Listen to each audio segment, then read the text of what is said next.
Welcome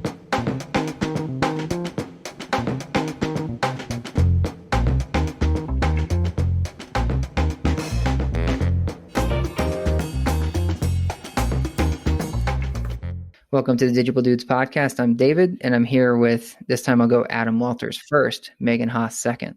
See, that we're fully equitable here. We trade off and on. All right, so you guys are back with another case study, and audience better get used to this. I think I mentioned this before, but you guys have like 44 case studies going this quarter, so just so much good information. And you guys know I won't read these things unless you do a podcast on it. Therefore, this is my education. So today's one is about retargeting messaging, and this is specific, it looks like, to display ads, and testing different types of, I'm guessing, call to action between these display ads. So Megan, you've kind of been running shop on tests, so why don't you explain what the test was, and then we'll get Adam to see if we can't popcorn an Adam's Pizza reference in here. Yeah, so I mean, this one is pretty straightforward. In display, we often run prospecting and retargeting. So with retargeting, we wanted to test out some different display to see if we could kind of change up ad copy, see if we tailored the messaging to this retargeting audience, if that really affected performance, and how that performance would differ from our standard ads. Okay. And was this messaging, it almost looks like when I'm looking at the two ads side by side, there's actually a total different design of the ad. So I'm seeing not just like the find out more versus schedule a tour, but the ad looks totally different. So, well, first of all, should we be concerned that the creative is a big switch and really it's the creative change and not the call to action that's really making a difference? Or are you calling messaging like the whole thing? I think it's a little bit more of the whole thing, I'll say. I know this is like bad radio, right? If you can't see what we're talking about, but for the retargeting one, it's just asking like, hey, are you still interested in this? Here's the price of it. I think it's more educational, I guess. Like, hey, you've already been here, but just as an FYI, here's what it is. And it shows less of the property photo than the first one does. Just I guess, you've already been to the website, you've already clicked around. You don't probably need to see as much of the picture of the living room. Here's more information on the property, I'll say. Anything to tack on there, Megan? Yeah, no, I think that covered it pretty well. I would say it's because of the creative differences, it's not necessarily a strict A/B test, but it does kind of tie in some maybe like strategic differences. So if I'll describe these, I actually thought that the second ad was going to perform better. It's more visual. It's a larger image of the property. The brand is, not super highlighted, and it's just talking about now open for immediate move-in. That ad looks prettier to me, I'll say, than the other ad, the retargeting message that you said, still interested, ? Contact us today. Smaller, image of the property, just not as, not as robust on the real estate that it's taking up there. But yet when I look down at the results, it's obvious which of these ads performs better. So without seeing the results, on the surface, if I'm your client, I'm like, go with ad number 2. That one looks better to me. And I would have made a mistake in this case. It looks like ad number 1 about still interested, outperformed. So talk me through some of these performance metrics, like what, how much of a difference in change did you see and I'll say focusing on the still interested copy, because I feel like that is the thing I've got to point to as to why it's being more effective. Yeah, so I think in terms of metrics, the ones that really stands out is the site visit rate difference. The standard messaging, now open messaging, had a 0.12% site visit rate, whereas the still interested one had a 1.04% site visit rate, which is like a 766% difference. So that obviously is a huge change, and we're driving quite a few more people to the site, which is for display itself is a really kind of incredible feat. So I think that's the major one to call out. And then Adam, you can take into the others. Yeah, I think that's definitely the major one to call out, as well as like just the cost per site visit is 90% less expensive for the still interested copy.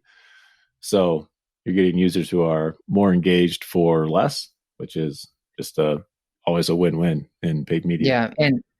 Yeah, and then your click-through rate is far higher too. So site visit includes both people that would have clicked on an ad, but also people that saw the ad and then like Googled and got to the website some other way later. So your site visit rate over 700% more, incredible. Cost per visit down over 90%, but then your click-through rate is up almost 200%.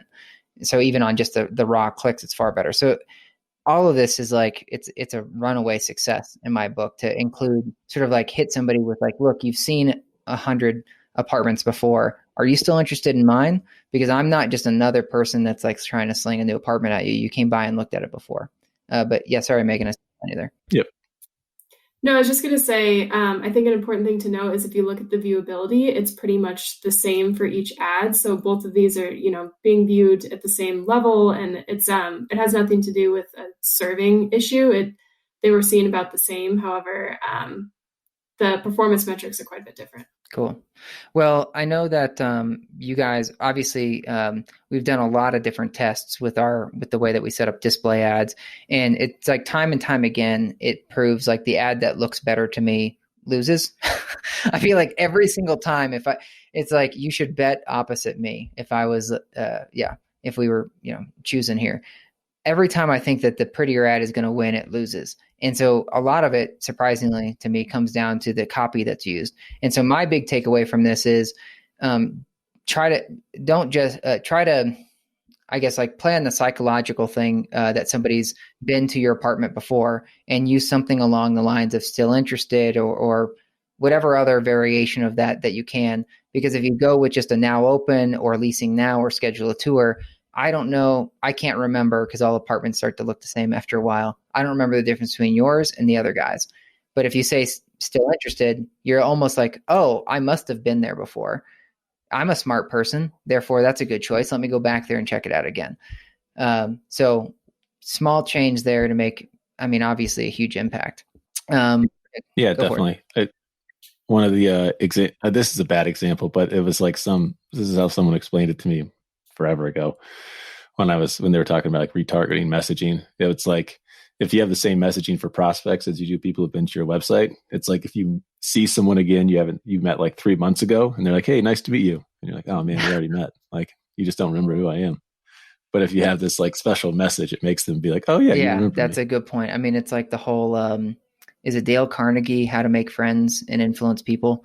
And he's like, always use someone's name. It's like the repetition to remember someone's name, and then very quickly, like take a note about them so that next time you see them, you're like, oh, Greta, I remember that you do the trapeze on the side, right?